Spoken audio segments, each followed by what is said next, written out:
तो हमने उस वक्त भी कहा था कि आप फेक न्यूज़ के खिलाफ नहीं हैं, आप दरअसल मीडिया की आवाज़ दबाना चाहते हैं। तो उस वक्त हमारी बात नहीं सुनी गई और फिर बाद में वो कानून पीका 2016 मुस्लिम लीग नून के वर्कर्स के खिलाफ इस्तेमाल हुआ और उनको गिरफ्तार किया गया और फिर मुस्लिम लीग नून उसकी मुखालफत कर रही थी।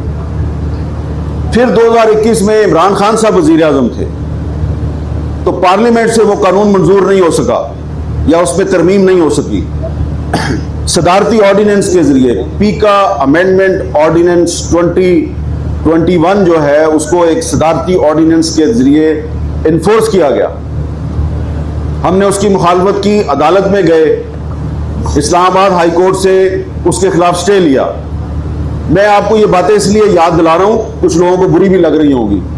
हमारा मौकफ नहीं बदला।